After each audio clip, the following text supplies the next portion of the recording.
अरे अपनी जगह पर अपनी जगह पर अरे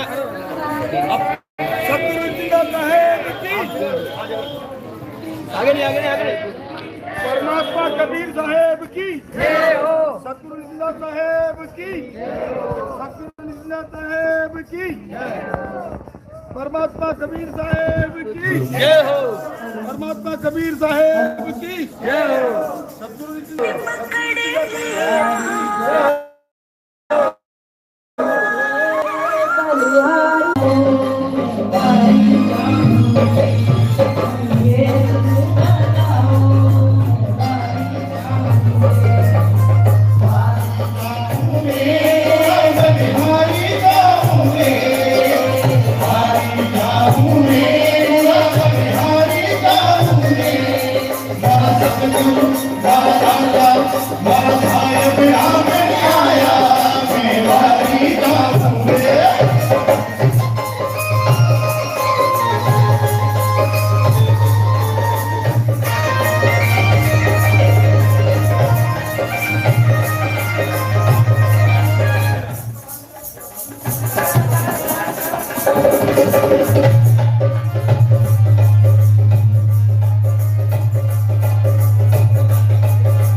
सतगुरु कबीर साहेब की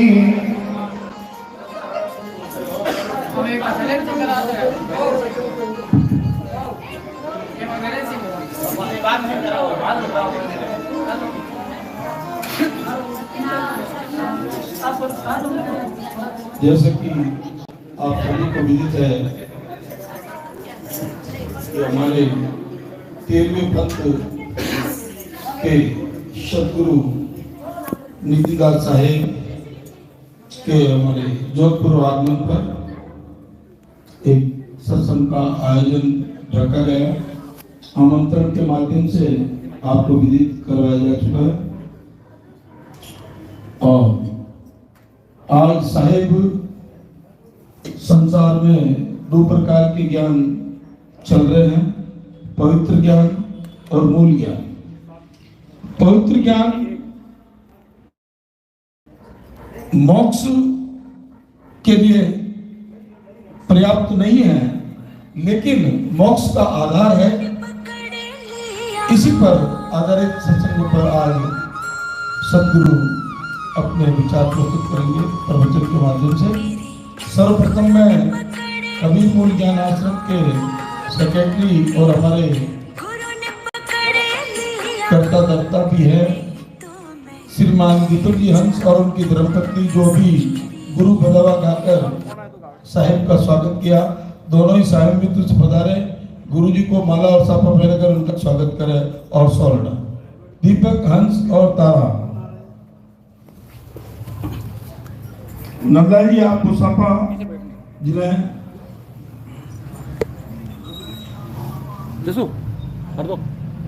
आज हमारे समाज के तमाम गुरुमुखी गादीपति जन महंत जन हमारे इस सत्संग में हमारा आमंत्रण पधारे, उनका मैं तहे दिल से हार्दिक अभिनंदन करता हूं और उम्मीद करूंगा कि उस सत्संग का लाभ लेंगे।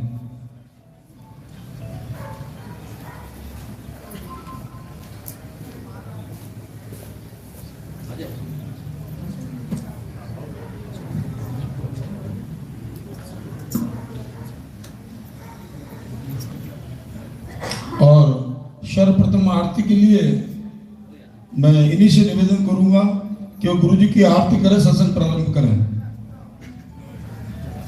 गुरु जी की आरती करें दीपक हंस और तारा और फिर सत्संग प्रारंभ करें। दीपक सॉल उड़ाए गुरु जी को।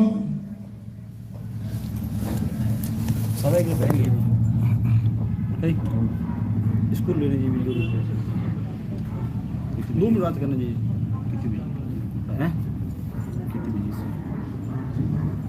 कम बोले लीजिए।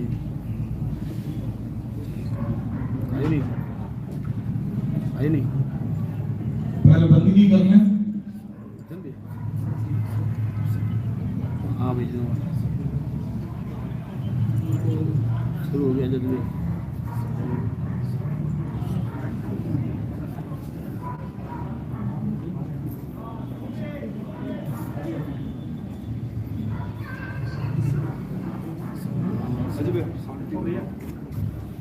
पर वो बीच में बता बेटा आरती नीचे बहुत सुना हाँ बेटा डिस्टर्ब हो रहा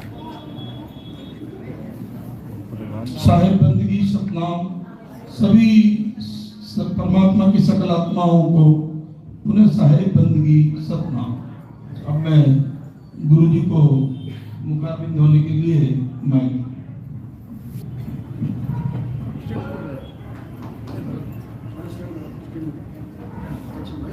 प्रबल एक टेबल हटा दे।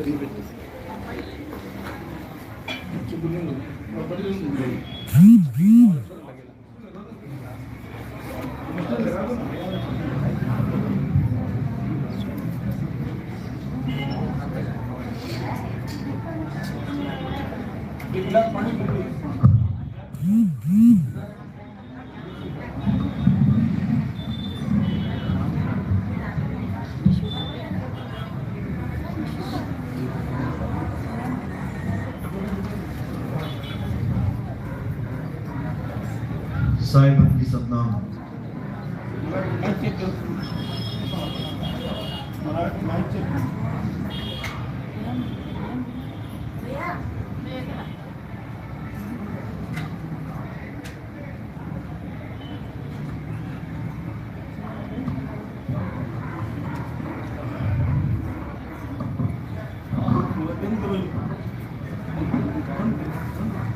साई पंथ की सतनाम।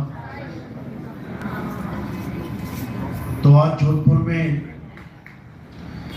परमात्मा के मूल ज्ञान का सत्संग आयोजित किया गया है।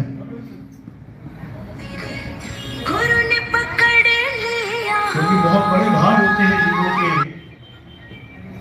जब वो इस मूल ज्ञान को समझ पाते हैं। पहली बात तो ये ज्ञान सुनने को भी नहीं मिलता जल्दी, इसीलिए इन दोनों ज्ञानों पे आज खुल के जिक्र करेंगे। क्या होता है पवित्र ज्ञान, क्या होता है मूल ज्ञान। क्योंकि जनता समाज इसका निबेड़ा नहीं कर पाती है कि हम जिस रास्ते पे चल रहे हैं उसका अंतिम छोर क्या है। चल तो पड़े हैं सब, कोई पूजा पाठ कर रहा है, कोई तीर्थ यात्रा कर रहा है, कोई मंत्र जप रहा है, कोई तंत्र कर रहा है, कुछ ना कुछ सब कर रहे हैं, लेकिन कहां तक पहुंचेंगे ये सब करके आज उस पर निबेड़ा करेंगे। आज उस सारे भेदों को खोलेंगे। तो सत्संग शुरू करने से पहले मालिक के नाम पे जयकारा लगाएंगे। बोलिए परमपिता परमात्मा की, सदगुरु बंदी छोड़ कबीर साहिब की, सभी संतों की, सभी भक्तों की, आज के आनंद की, सकल हंस को बंदगी साहेब बंदगी सपना।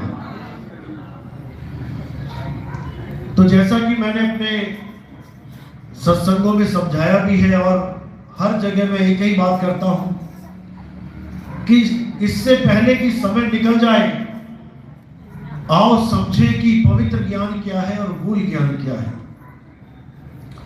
जब तक इन दोनों प्रकार के ज्ञानों को आपने समझ नहीं लिया, तब तक भक्ति करने का आपको कोई लाभ मिलने वाला नहीं है। जिस कारण आप भक्ति करना चाहते हो, किसी भगवान को, किसी इष्ट को, किसी गुरु को धारण करना चाहते हो, वो फलीभूत नहीं हो पाएगा जब तक आपने मूल ज्ञान को नहीं समझा। तो आज मूल ज्ञान और पवित्र ज्ञान पे निबेड़ा करेंगे कि क्या होता है पवित्र ज्ञान और क्या होता है मूल ज्ञान। तो संतों ने हमें समझाया, यहां तक कि कबीर साहब ने हर संत को फरमाया कि इस दुनिया में तुम पवित्र ज्ञान को बढ़ाते चलो, भाखो इसको, लेकिन जो मूल ज्ञान है उसे सदा गुप्त रखना। आखिर ऐसा क्यों बोला, आज इस पे विचार करेंगे। तो जैसा कि नाम से ही आपको समझ में आ रहा है, पवित्र ज्ञान यानी अपवित्र तो ये भी नहीं है तो ये पवित्र, लेकिन इसकी पहुंच कहां तक है, इसका दायरा कहां तक है, इसको समझना है। एक आम आदमी जो कुछ भी नहीं करता है,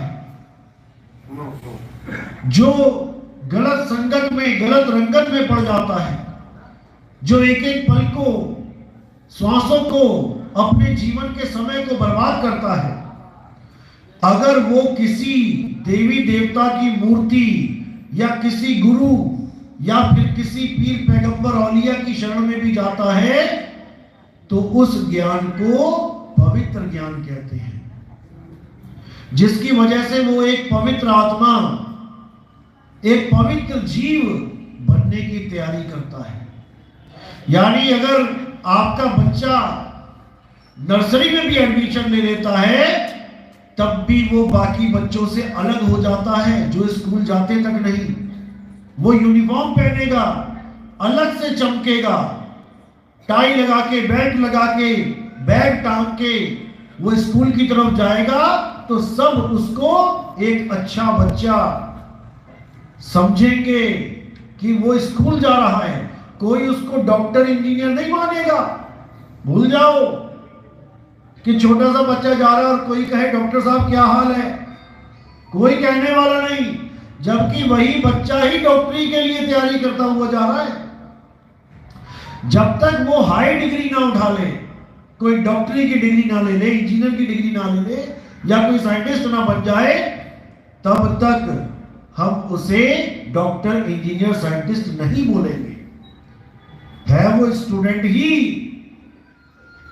इसी प्रकार पवित्र ज्ञान क्या होता है? जब आप कंठी माला तिलक लेके या शंकर जी को जल चढ़ाने के लिए कोई लोटा लेके या किसी पवित्र तीर्थ स्थानों में जाने के लिए झंडे लेके माथे पे पीला पटका, हरा पटका, नीला पटका लगा के कुछ भी अपने आप को अलग प्रदर्शित करते हो कि हम बाकी जनता से अलग हैं, हम धार्मिक कर्तव्य के लिए, धार्मिक कर्म के लिए जा रहे हैं, तब तक आप पवित्र ज्ञानी ही कहलाते हो।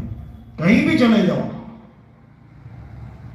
किसी भी धर्म में चले जाओ, किसी भी जात पात को फॉलो कर लो, कोई किसी गुरु को मान रहा है, कोई किसी गुरु को मान रहा है, कोई किसी धर्म को मान रहा है, कोई किसी धर्म को मान रहा है, लेकिन सबको मिला के जो ज्ञान हुआ वो पवित्र ज्ञान हुआ। यानी सब आपको, सब धर्म आपको, सब जात पात के गुरु आपको एक पवित्र आत्मा बनाने के लिए कुछ ग्रंथ लिख के गए हैं, कुछ किताबें लिख के गए हैं जिसको आप फॉलो कर रहे हो। वाणियां लिख के गए हैं, किसके लिए? उनको किसी वाणी की जरूरत नहीं थी, वो बिना वाणियों की पार हो गए हैं, लेकिन हमें तुम्हें एक सही रास्ते पे चलाने के लिए उन्होंने वाणियां लिखी। हम उन वाणियों को पूज रहे हैं, उनको अनुसरण में ला रहे हैं, फिर भी हम पवित्र ज्ञानी कहला रहे हैं। यानी हम अपने आप को पवित्र कर रहे हैं, गलत कामों से हटा के एक धार्मिक कर्म कर्तव्य को अपने ऊपर लागू कर रहे हैं। यह हो गया पवित्र ज्ञान। इस पवित्र ज्ञान में जितने भी जप, तप, व्रत, नित्यनेम, पूजा पाठ, गंगा जमुना में स्नान या किसी तीर्थ स्थान के चक्कर काटना, किसी पर्वत के चक्कर काटना, परिक्रमा बोलते हैं जिसे, ये सब शामिल हो जाता है। कोई श्वासों का अजपा जाप, कोई चक्र जागरण, कोई भी ऐसी क्रिया है, वो सब पवित्र ज्ञान में आ जाता है। अब मूल ज्ञान क्या है, जिसके लिए बोला गया धर्मदास मेरी लाख दुहाई और मूल ज्ञान बाहर ना जाई। पवित्र ज्ञान तुम जग में भाखो, मूल ज्ञान गुप्त कर राखो। पवित्र ज्ञान तुम जग में भागो, बताओ लोगों को कैसे पूजा पाठ की जाती है, कैसे साधनाएं की जाती हैं। ब्रह्मा विष्णु महेश जी के बारे में बताओ, अन्य संत महंत के बारे में बताओ, प्रचार करो। ये हो गया पवित्र ज्ञान। लेकिन मूल ज्ञान गुप्त कर राखो, मूल ज्ञान को सदा गुप्त करके रखना। क्यों? क्योंकि एक ऐसा समय आएगा कलयुग में जब ये मूल ज्ञान खोला जाएगा, उजागर किया जाएगा, और तब जितने भी पवित्र ज्ञान में जो लोग, जो जीव हंस, विवेकी हंस, उस परमात्मा को पाने के लिए जो भी क्रियाएं कर रहे होंगे, वो उसको त्याग के मूल ज्ञान को समझना शुरू कर देंगे। और देखते देखते देखते पूरा विश्व मूल ज्ञान के झंडे के नीचे आ जाएगा। ये कबीर साहब के मुखार बिंद से बोले गए शब्द है। ये नितिन दास तो केवल उसको दोहरा रहा है। आप ग्रंथ पढ़िए कबीर साहब के, उसमें पूरा जिक्र है। और केवल कबीर साहब के नहीं, अन्य संतों ने भी बोला है कि कलयुग में ही सतयुग आएगा, 1000 साल के लिए आएगा। सबने बोला, लेकिन कोई समझ नहीं पा रहा है कि कलयुग में सतयुग आएगा कैसे। क्या कलयुग खत्म हो जाएगा? जी नहीं, कलयुग भी चलेगा और उसमें सतयुग भी आ जाएगा। बस हमने समझना है। जैसे कलयुग में भक्ति युग भी आया था। भक्ति युग किसे कहते हैं? जब कबीर साहब इस दुनिया में आए और उन्होंने सत्य का डंका बजाया, तो रविदास जी महाराज, नामदेव जी, मीराबाई और जितने संत थे, उन सबने मोहर लगाई कि यही सत्य भक्ति है जो कबीर साहब बता रहे हैं। उस युग को भक्ति काल, भक्ति युग कहा जाता है। वो 4 युगों से न्यारा है। इसी प्रकार जो सतयुग के लिए बात बताई गई, वो असल में भक्ति युग के लिए ही बताई गई। भक्ति युग ही सतयुग है, ये वाला सतयुग नहीं है जो हमें पढ़ाया गया। वो सतयुग नहीं था। क्यों नहीं था? क्योंकि जहां सत्य होता है वहां असत्य नहीं होता। अगर वो सतयुग होता तो राजा इंद्र ने गौतम ऋषि के साथ गलत कार्य करने का कैसे सोच लिया? सतयुग में भी दुराचार, उसके बाद श्राप खाके वापस अपने इंद्रलोक को जाना पड़ा और उसको अहिल्या बनके पत्थर की मूर्ति बना दिया गया। ये सब सतयुग की कहानियां हैं। तो ऐसा कैसा सतयुग है जहां पर ये कर्म भी हो रहे हैं? ये वो सतयुग नहीं है। सतयुग अब आएगा और कलयुग में ही सतयुग आएगा। सतयुग का मतलब होता है जब कोई भी केवल सत्य को धारण कर ले, असत्य रहे ही ना, तब वो सतयुग है। यानी एक सत्य पुरुष की पूजा करे, एक सत्य पुरुष को अपने जीवन में धारण करे, एक सत्य की बातें करे, तो वो सतयुग में आ जाता है। वो जीव कलयुग में रहता हुआ भी सतयुग ही है। द्वापर क्या है? जब दो की बात चल पड़े, मन और माया की बात चल पड़े, तो वो द्वापर है। त्रेता क्या है? जब दो से भी नीचे गिरे, तीन गुणों की बात चल पड़े, रजोगुण सतोगुण तमोगुण में लिप्त हो जाएं, तब त्रेता है। और चौथा युग कलयुग क्या है?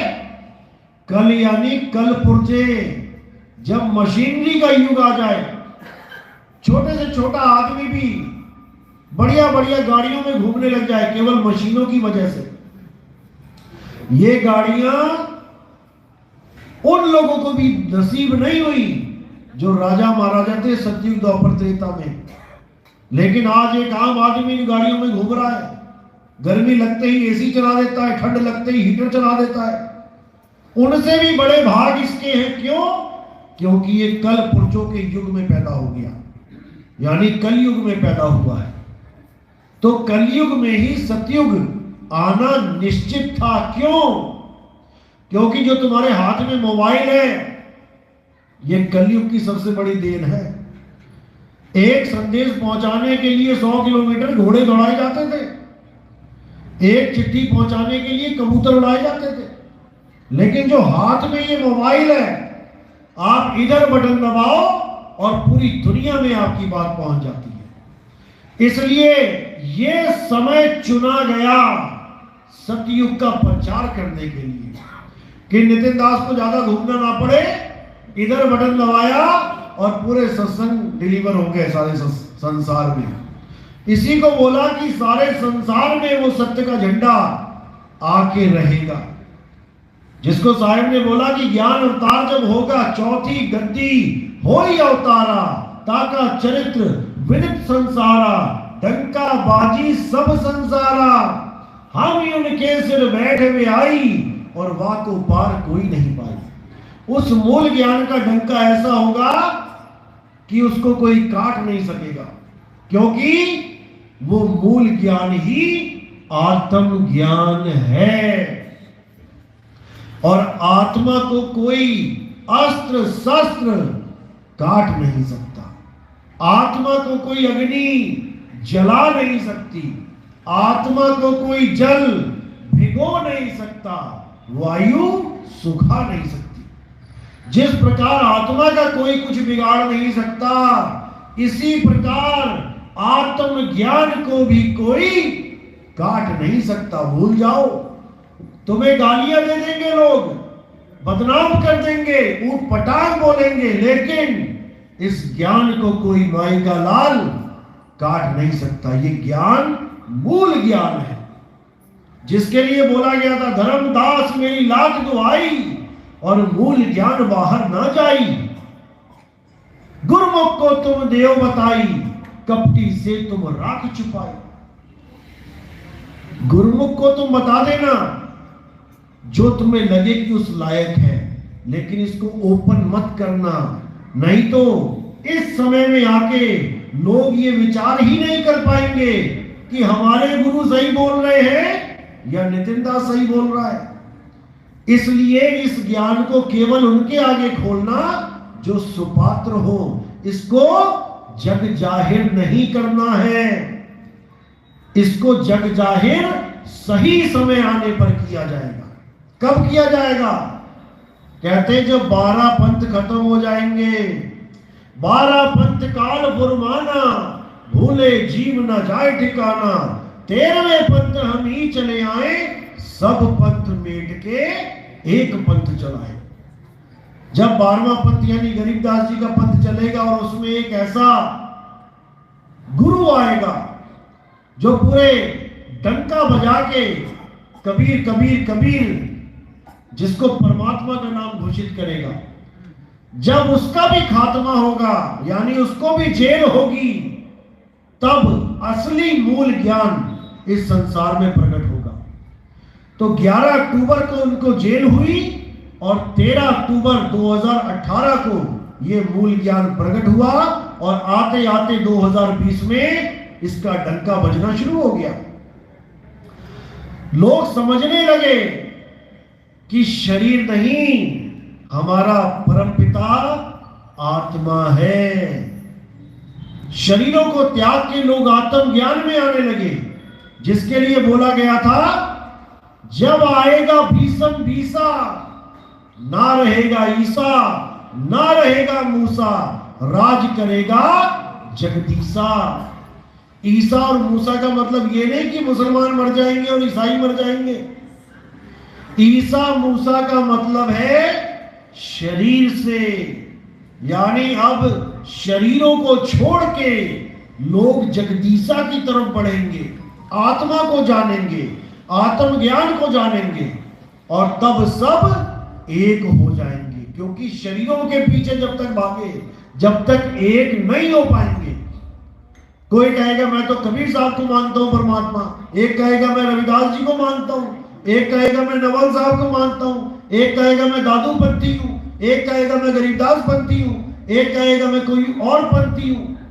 ये पंथा पंथी कभी खत्म नहीं हो पाएगी जब तक हम संतों के शरीर के पीछे लगेंगे। ये पंथापंथी कब खत्म होगी? जब हम उस आत्म देव को समझेंगे कि आत्मा एक है, एक अखंडी सकल घट पूरा।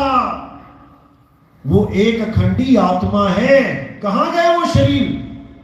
कहां गए वो संतों के शरीर जिसको हम परमात्मा मान के बैठे हैं? वो मिट्टी में मिट्टी हो गए। लेकिन कौन है जो कभी मिट्टी नहीं होगा? वो आत्म देव है, जिसके लिए कबीर साहब ने बोला सब घट मेरा साइया और सुनी सेज न कोई, बलिहारी व घट की जिस घट प्रगट होए। बलिहार जाते हैं उस घट पे जिसने शरीर को छोड़ के उस आत्मा को प्रकट कर दिया। आज जितने भी गुरु हैं ये सब क्या कह रहे हैं सत्संग में? अपने सुनो ध्यान से। ये कहते हैं हमें परमात्मा मिल गया, और पूछो कैसा है परमात्मा? तो कहते हैं हमें परमात्मा हमारे गुरु के रूप में मिला। मैंने देखा कि मेरा गुरु सामने खड़ा है, वही परमात्मा है। यही घोर अज्ञान है। नानक साहब कहते हैं जब तक तुम शरीर को अपना गुरु मानते रहोगे तब तक तुम्हें ना आत्मा ना परमात्मा किसी की खबर ही नहीं लगेगी। ये काया क्या है? ये काया तो कपड़े हैं। जितने भी संतों की फोटो आप देख रहे हो, किसकी फोटो देख रहे हो? कपड़ों की। हे अर्जुन, ये शरीर हम तुम नहीं है, ये शरीर तो जीवात्मा के कपड़े हैं। शरीरों के मारे जाने पर भी हम और तुम कभी नहीं मरते। तो हमारा स्वरूप क्या है? हम कैसे हैं? कपड़े तो देख लिए। किसी को आदमी के कपड़े मिल गए तो वो आदमी बना घूम रहा है। किसी को औरतों के कपड़े मिल गए, मिट्टी के कपड़े, वो औरत बनी घूम रही है। दोनों ही अपने आप को कपड़े मान बैठे हैं, जबकि दोनों ही कपड़े नहीं हैं। हम वो हैं जिसने ये कपड़े पहन रखे हैं। तो हमारा स्वरूप क्या है? जब तक हमें हमारा स्वरूप बताने वाला गुरु नहीं मिला, तब तक हम अपने आप को कभी जान ही नहीं सकते। हम अपने आप को यानी आत्मा को कभी जान ही नहीं सकते। हम कभी आत्मज्ञानी हो ही नहीं सकते, क्योंकि आत्मज्ञान का मतलब ये नहीं कि तुम किसी की मूर्ति पे, पत्थरों पे फूल चढ़ा दो, जल चढ़ा दो, तुम बन गए आत्मज्ञानी। आत्मज्ञान का मतलब ये नहीं है कि तुमने गुरु से कोई हिंदी, पंजाबी, उर्दू का नाम ले लिया और उसको तोते की तरह रटने लग गए, बन गए आत्मज्ञानी। ऐसा बिल्कुल नहीं है। आत्मज्ञानी का मतलब ये भी नहीं है कि तुम तीर्थों में जाके गंगा स्नान, जमुना स्नान करने लग गए, बन गए आत्मज्ञानी। बिल्कुल नहीं। जैसे आत्महत्या खुद की हत्या करने को कहा जाता है, आत्मकथा खुद की कथा लिखने को कहा जाता है, आत्मनिर्भर खुद पे निर्भर रहने को कहा जाता है, आत्म कल्याण खुद का कल्याण करने को कहा जाता है। इसी प्रकार आत्मज्ञान खुद का ज्ञान हो जाने को कहा जाता है, ना कि किसी और गुरु की पूजा करने को, किसी और गुरु की शक्ल ध्याने को, किसी और गुरु से नाम मंत्र लेके हिंदी, पंजाबी, उर्दू के जपने को आत्मज्ञान कहा जाता है। बिल्कुल नहीं। कबीर साहब कहते हैं आत्मज्ञान बिना नर भटके, कभी काबा कभी काशी, जल में मीन प्यासी, मोह देखत आवे हंसी। कहते जिसको पूजना था वो खुद ही दूसरों की पूजा करता फिर रहा है, जिसको जानना था वो खुद ही दूसरों को जानने में लगा हुआ है। खुद को जानो, मैं क्या हूं। असली गुरु वो होता है जिसके पास जाते ही तुम्हें यह समझ में आने लग जाता है कि तुम शरीर नहीं हो, तुम आत्मा हो। सच्चा गुरु वो नहीं होता कि आदमी आया उसको भी मंत्र दे दिया, औरत आई उसको भी जपने को मंत्र दे दिया, जाओ बेटा घर, सुबह सुबह मंत्र जपा करो, सोने से पहले मंत्र जपा करो। वो आत्मज्ञानी गुरु नहीं होता। वो कौन सा गुरु है? वो जपी है, जपी। जो मंत्रों का जाप करता है उसे जपी कहते हैं। ऐसा गुरु आत्मज्ञानी नहीं होता कि कोई आए और कहे बेटा व्रत रखना शुरू कर दो, बेटा एक टांग पे खड़े हो जाओ, बेटा पानी में खड़े रहो रात भर। इसको तपी कहते हैं। ये तपस्या करने वाले गुरु हैं। और ऐसा भी गुरु सदगुरु नहीं होता जो कहे बेटा घर बार छोड़ के जंगल में भाग जा। वो सन्यासी है। जपी तपी सन्यासी, इनको गुरु धारण नहीं करना है, इनको गुरु नहीं बनाना। गुरु किसे बनाना है? जो आदमी आए चाहे औरत आए, गुरु उनको समझाए बेटा तू आदमी नहीं है, तू औरत नहीं है, तू शरीर नहीं है, तू एक आत्मा है। तब चेला गुरु से पूछे महाराज मेरा स्वरूप क्या है? जिसके लिए गीता में अध्याय 4 34वां श्लोक बोला गया, हे अर्जुन, अगर सत्य को यानी आत्मा को जानना चाहता है कि आत्मा क्या होती है, तो ऐसे गुरु की शरण में जा जो तत्व ज्ञानी है, यानी आत्म तत्व को जानने वाला है। जो अपने आत्म तत्व को जानता है वही तुम्हें तुम्हारा आत्म ज्ञान करा सकता है। और एक बार आत्म ज्ञान हो जाने पर तुम कभी किसी भ्रम में नहीं भूलते हो, यानी अब तुम अपने आप को शरीर समझ ही नहीं सकते, क्योंकि तुम्हें पता लग चुका है कि तुम एक आत्मा हो। कैसे पता लगा? आत्म अनुभव से। जैसे चलते हुए पंखे को कोई देखे और जिसको ये नहीं पता कि ये पंखा कैसे चल रहा है, यानी करंट नाम की चीज से कभी पाला ना पड़ा हो, वो इसी को मान के बैठ जाएगा कि ये पंखा खुद चल रहा है। वो पंखे को ही करंट और करंट को ही पंखा मानना शुरू कर देगा। लेकिन जिस दिन गलती से भी उस करंट से उसकी उंगली लग गई और झटका लग गया, उस दिन के बाद वो कभी भी पंखे को और बिजली को एक नहीं बोलेगा, एक नहीं बोलेगा। जैसे आम आदमी आत्मा और शरीर को अलग नहीं कर पाता, वो क्या कहता है, सामने आदमी खड़ा है और जैसे ही आदमी रुक गया चलना, वो कहेगा आदमी जिंदा था, आदमी मर गया। उसकी सोच इससे ऊपर नहीं जा सकती। वो कहेगा आदमी जिंदा था, आदमी मर गया। बिल्कुल उसी तरह अगर कोई चलते हुए पंखे को ये बोला कि पंखा जिंदा है और बिजली जाने पे कह दे पंखा मर गया, ऐसी सोच है उस आदमी की। क्या हम कभी कहते हैं कि पंखा जिंदा है, पंखा मर गया? हम पंखे का तो नाम ही नहीं लेते। हम कहते हैं बिजली आ गई और बिजली चली गई। पंखे का तो नाम ही ना लिया। पंखे का हम नाम ही है क्योंकि हमें पता है तो मुर्दा है, लटका हुआ है। जो आने और जाने वाली चीज है असल में वो बिजली है, पंखा नहीं है। इसी प्रकार ज्ञानी कभी ये नहीं बोलता कि सामने वाला मर गया। वो कहता है जीवात्मा थी, जीवात्मा चली गई। जब किसी की मृत्यु होती क्या कहते हैं, आज पिताजी हमारे बीच नहीं रहे, वो हमें छोड़ के चले गए। ये ज्ञानियों के लक्षण हैं।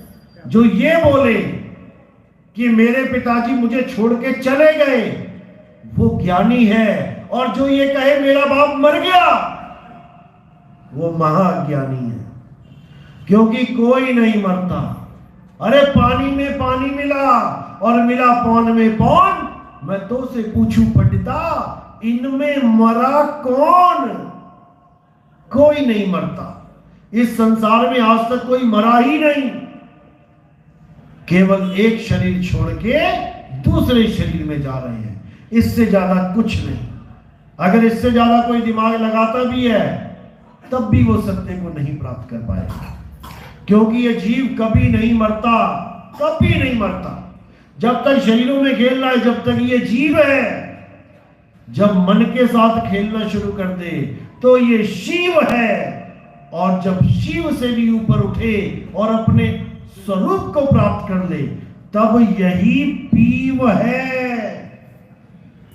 जीव, शिव और पीव, इन्हीं तीनों को समझना है। जीव कौन है? जब अज्ञान दशा में ये सब जीवन जी के ये लीला खत्म करके दोबारा गर्भ में चला जाए, वो जीव है। शिव कौन है?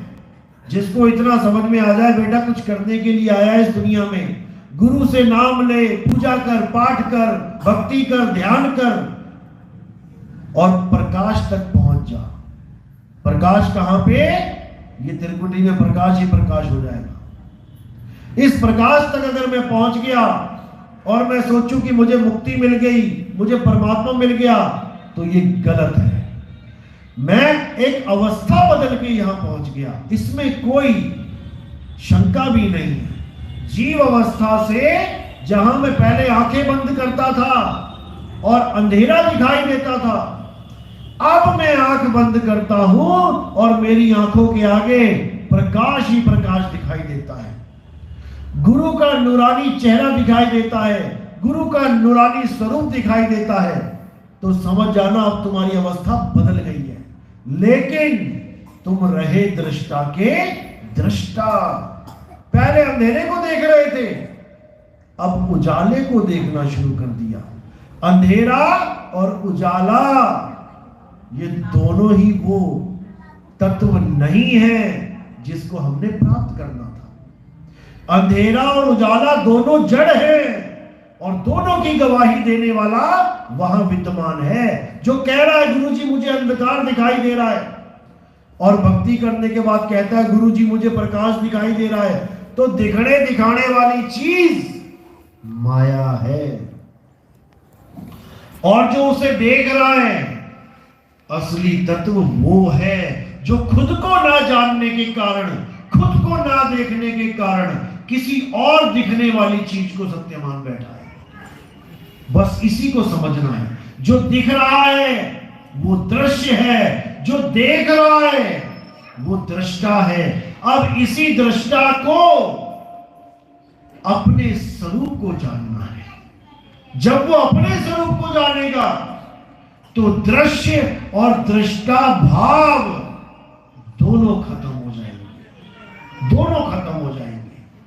तब वो अपने निज स्वरूप को जान लेगा, फिर उसे कहीं आने जाने की जरूरत नहीं है। तू करता तू भया, मुझ में रहा न हूं, और जब आपा परखा मिट गया, जित देखो तित तू। यानी अब मुझे निज स्वरूप के अलावा, उस आत्म ज्ञान के अलावा कुछ दिखाई ही नहीं दे रहा। मुझे ये सब शरीर नहीं दिख रहे हैं, ये मुझे आत्मा दिख रहे हैं। शरीर तो आत्मा की वजह से चल रहा है। जैसे कठपुतली का खेल होता है, राजस्थान में ही होता है सबसे ज्यादा। जो अज्ञानी जीव होते हैं वो कठपुतली को देख के हंसते रहते हैं कि देखो कैसे मटक मटक के नाच रही है। और जो ज्ञानी जीव होते हैं वो उस कठपुतली को चलाने वाले की कला को देख के ताली मारता है कि देखो कैसे चला रहा है वो। उसके लिए कठपुतली कोई मायने नहीं रखती। कठपुतली गिर जाए, टूट जाए, तब भी वो समझ जाता है कि जो इसको चला रहा है वो तो वहीं बैठा है। ये कठपुतली मरी है, रुकी है, वो जब चाहे चलाना शुरू कर दे। इसी प्रकार आत्म बोध हो जाता है, और आत्म बोध हो जाने पर ही आप आत्मज्ञानी कहलाते हो। कबीर साहब आत्मज्ञानी, रविदास जी आत्मज्ञानी, नवल साहिब जी आत्मज्ञानी, दादू जी, भीखा जी, पलटू दास जी, गरीब दास जी, धर्मदास जी, भीखा साहब, ये सब आत्मज्ञानी हैं। इन्होंने आत्मा की महिमा गाई है। शरीरों को केवल एक जरिया मानना है, इससे ज्यादा कुछ नहीं। गुरु को तुम्हारे पास आना पड़ा ज्ञान देने के लिए, इसलिए वो शरीर धारण करके आया है, नहीं तो शरीर की जरूरत ही नहीं थी। तो इसी को समझना है। हमने संतों के शरीरों के पीछे नहीं भागना है। कब तक दौड़ोगे शरीरों के पीछे? किसी मूर्ति की पूजा कब तक करोगे? कोई मूर्ति को ना मानने वाला आके मूर्ति पे हथौड़ा मार के सिर तोड़ के चला जाएगा, तब तुम नहीं पूजोगे मूर्ति को, कहोगे खंडित हो गई। दूसरी मूर्ति रख दी, उसको भी तोड़ दिया, खंडित हो गई। तीसरी रखी, उसको भी तोड़ दिया, खंडित हो गई। तुम्हारी पूजा में विघ्न पड़ता ही रहेगा। क्यों ना तुम उस अखंड आत्मा की पूजा करो जिसको कोई खंड ही नहीं कर सकता। तब समझो कि तुम अखंडी के भगत हो, नहीं तो तुम ऐसी भक्ति कर रहे हो जो पल पल खंडित हो जाए। इसीलिए साहिब ने बोला, नाम अखंड और सब खंडा, सार शब्द गरजे बरमंडा। नाम ही अखंड है, लेकिन वो नाम नहीं जो तुम जप रहे हो। वो नाम तो खंड हो जाता है। जैसे किसी ने कहा कबीर कबीर जपो तो कबीर, रा पे नाम खत्म हो गया, अब दोबारा बोलना पड़ेगा। तो दो नामों के बीच में जो गैप है वो खंडित हो गया नाम। इसी प्रकार किसी ने कहा राम जपो तो राम, मां पे नाम पूरा हो गया, अब दोबारा रा से स्टार्ट करना पड़ेगा। यह भी खंडित नाम हो गया। इसीलिए बोला गया कि राम का नाम राम नहीं है। राम का नाम राम है तो राम खंड हो जाएगा। असली नाम क्या है? राम नाम सत्य है, और सत्य बोले गत है। राम बोले गत नहीं है, सत्य बोले गत है, क्योंकि सत्य ही वो है जो अखंड अविनाशी है। हे अर्जुन, इस दुनिया में दो प्रकार के तत्व हैं, एक सत्य तत्व है, एक असत्य तत्व है। असत्य तत्व तो इन शरीरों को जानो, जो दुनिया भर के शरीर तुम्हें दिखाई दे रहे हैं, ये पैदा होते हैं और नाश हो जाते हैं। लेकिन जो असत्य के अलावा दूसरा तत्व है जिसे सत्य तत्व कहते हैं, वो आत्मा है, उसका कभी नाश नहीं होता। उसी तत्व को जानना हमारे जीवन का एकमात्र लक्ष्य है। अगर हमें ऐसा गुरु मिल जाए जो हमें आत्मज्ञान दे दे, आत्मज्ञान समझा दे, तो समझो सबसे बड़े भाग हमारे ही हैं। लेकिन दुख के साथ ये कहना पड़ता है कि जितने गुरु आज बैठे हुए हैं, ये सब किसी ना किसी गुरु के शरीरों के साथ या फिर अपने शरीरों के साथ हमें जोड़ देते हैं कि जाओ बेटा वो मूर्ति पे माथा टेक के आओ, जाओ बेटा उस मूर्ति के मुंह में भोग लगा के आओ। क्या उस मूर्ति ने कभी वो भोग ग्रहण किया? कभी खाया हो तो बता दो। चींटियां जाती हैं और मैंने तो देखा कई जगह कुत्ता मुंह मार देता है। लड्डू लगा दिया किसी मूर्ति के मुंह पे, कुत्ता चाट रहा है जाके। उसको नहीं पता ये मुंह है किसी का, उसको ये पता है पत्थर पे लड्डू लगा है और मैंने लड्डू खाना है क्योंकि मीठे का शौकीन है। तुम्हारे भाव जुड़े हैं पत्थर के साथ, कुत्ते के भाव नहीं जुड़े हैं। किसी गलत फहमी में मत रहना कि वो गुरु जी है जिसको मैं माथा टेक के आया।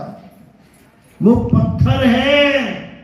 गुरु जी तो वो थे जो जीवित बैठे थे और ज्ञान दे रहे थे, वो थे गुरु जी। उनको माथा टेका तो टेका, पत्थर को माथा टेकना नहीं होता।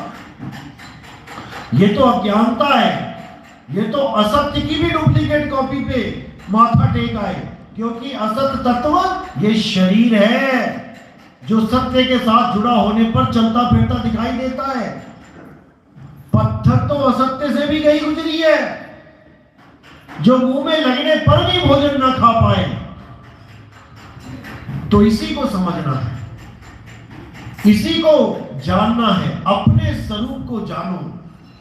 इसीलिए कबीर साहब ने कहा कि हमारा स्वरूप क्या है ये बताने वाला गुरु नहीं मिल रहा, और हमें शरीरों में उलझाने वाले झूठे गुरु मिल रहे हैं। तो झूठे गुरुओं की गति क्या बताई साहब ने?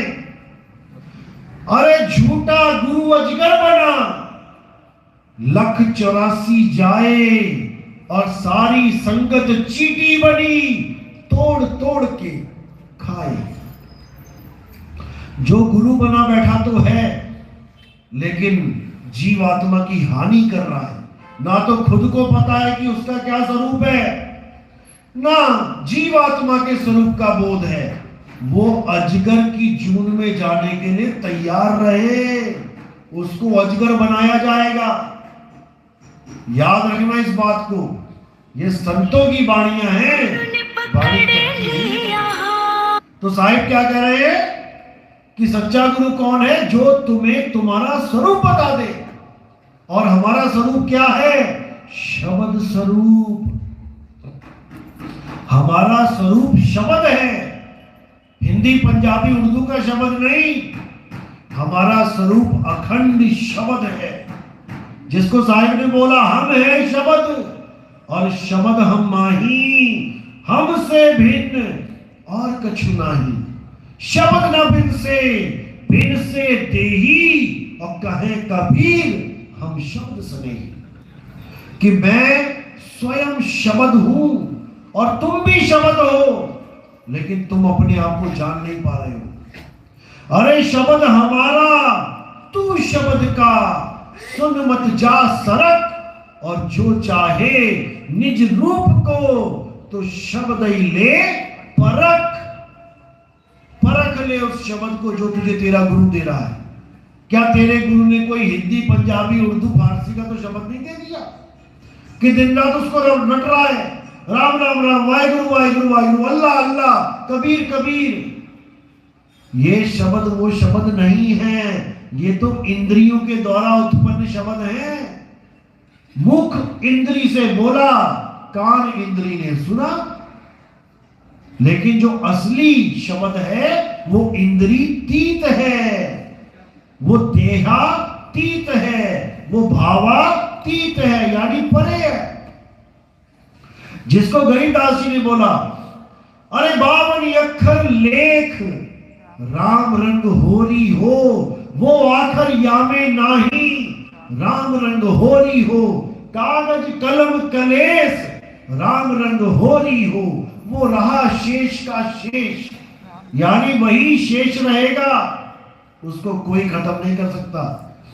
इन नामों को तो तुम लिख के मिटा भी सकते हो खत्म, लेकिन उसको लिखा नहीं जा सकता, वो अलेख है, उसको काटा नहीं जा सकता, वो अकट है, उसको छला नहीं जा सकता, वो अचल है, वो चलता नहीं है, वो अचल है, उसको जानना है। और वो हमारा आत्म देव है, वो कोई और देवी देवता नहीं है, उसका नाम आत्म देव है। बाकी जितने भी देवी देवता हैं ये सब चले जा चुके हैं, ये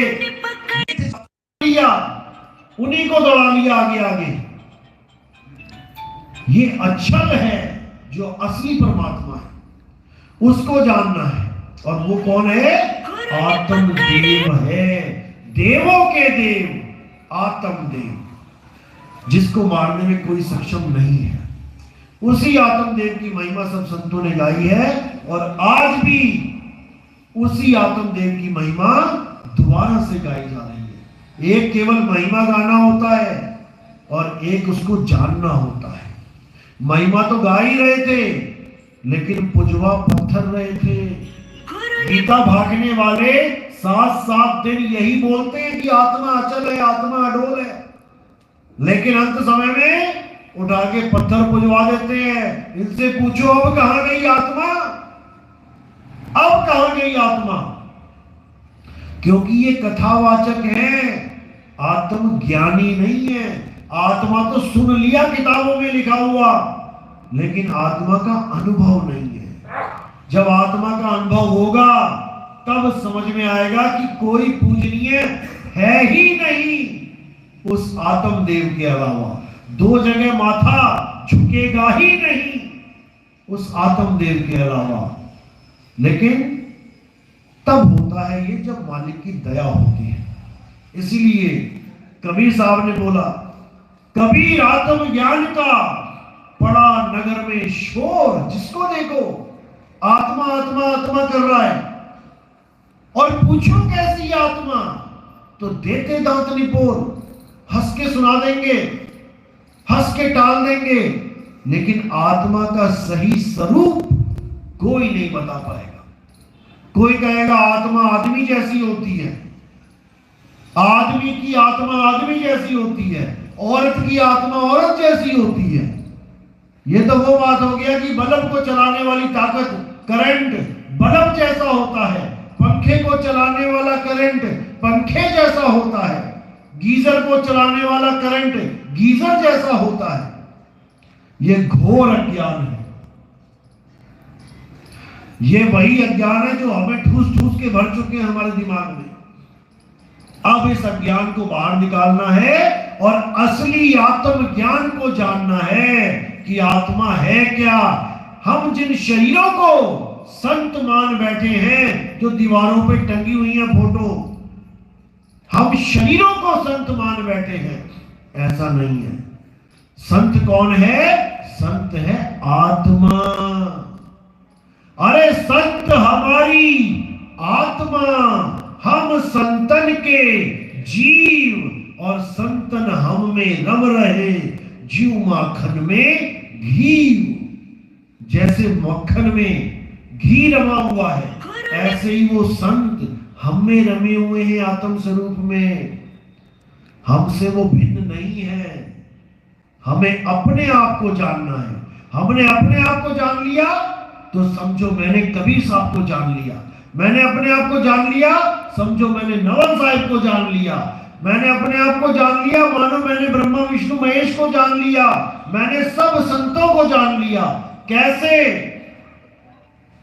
जैसे मेरे घर में जो पंखा चल रहा है और सारी दुनिया में जो पंखे चल रहे हैं, मुझे सारी दुनिया में जाने की जरूरत नहीं पड़ेगी कि वो पंखे कैसे चल रहे हैं। मैंने अपने पंखे को हाथ लगा के करंट को जान लिया तो समझ लो कि मैंने सारी दुनिया के पंखों को जान लिया कि कैसे चल रहे हैं, क्योंकि इनमें और उनमें कोई अंतर नहीं है। तो ही मोही, मोही तो ही अंतर कैसा, कोई अंतर नहीं है। और जब मैंने अपनी आत्मा को जान लिया तो मैं सामने वाले को शरीर मान ही नहीं सकता। तब क्या अवस्था बनती है, अरे सब गोविंद है, सब गोविंद है, गोविंद वाजना कोई, सबई गोविंद है, लेकिन अपने आप को ना जानने के कारण पंखा बने बैठे हैं, अपने आप को शरीर मान बैठे हैं और अपने भगवानों को, अपने गुरुओं को भी 5 तत्व का शरीर मान बैठे हैं, जबकि शरीर तो कपड़े हैं। गुरु वो है जिसने ये कपड़े पहन रखे हैं। गुरु आत्मा है, कपड़े नहीं। वरना इन कपड़ों को तो कितनों ने जला दिया, कितनों ने फाड़ दिया, कितनों ने काट दिया, फिर तो तुम्हारा गुरु कट गया, मर गया, जल गया। और जिसका गुरु कट गया, मर गया, जल गया, वो अपने चेले को कैसे बचाएगा? क्योंकि गुरु ही शिष्य को बचाता है। इसलिए ऐसा गुरु जानो, ऐसे गुरु को मानो, ऐसे गुरु की साधना करो जो मरने में आता ही नहीं है। अजर अमर अविनाशी गुरु, और वो कौन है? शब्द गुरु, जिसको नानक साहब ने बोला शब्द गुरु सुरत धुन चेला। चेला भी देह नहीं बोला नानक साहब ने कि चेला भी देही है, नहीं, चेला सुरत है और गुरु शब्द है। तो इसी शब्द गुरु सुरत धुन चेला का प्रचार हमारी YouTube चैनल पे हो रहा है, जिसका नाम है कैद कबीर सुनो भाई साधो नितिन दास। या आप नितिन दास के सत्संग टाइप करेंगे YouTube पे तो आपको सब सामने आ जाएंगे। आप एक एक करके उनको सुनना शुरू करो, 1 नंबर से स्टार्ट करो, 1 2 3 4 5 करते करते 50-52 तक आते आते आप इन 52 अक्षरों के जाल से बाहर हो जाओगे। और उसके बाद अगर आगे भी सुनना शुरू किया तो फिर आप देही जाल से भी बाहर हो जाओगे कि किस गुरु को गुरु बोलूं और किसको शब्द गुरु बोलूं, यह भी समझ में आने लग जाएगा। हर चीज का खुलासा हो जाएगा और फिर जो अंत में वस्तु मिलेगी, असल में वो सतनाम है, वो परमात्मा है, वही आत्मदेव है।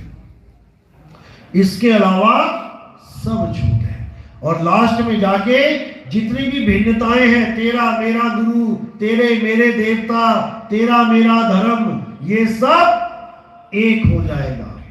और तब इस कलयुग में हम सब सतयुग स्थापित कर देंगे, सत्य को स्थापित करेंगे और युग पलट जाएगा। तो इसी के साथ मैं वाणी पे विराम देता हूं और आगे का जो प्रोग्राम निश्चित किया गया है वो प्रोग्राम आगे चलाएंगे।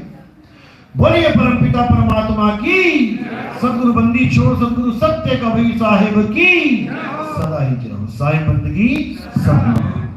हेलो हेलो, बाहर से जितने भी भगत दीक्षा लेने के लिए पधारे हैं, जिनकी प्रथम दीक्षा बाकी है और द्वितीय दीक्षा बाकी है, वो दीपक जी के घर हॉल में दी जाएगी। लेकिन जो गुरु जी से शंका समाधान के लिए भक्त बैठे हैं, जो पुराने भगत हैं, वो उनको टाइम दिया जा रहा है आधा घंटे का। आप बैठ के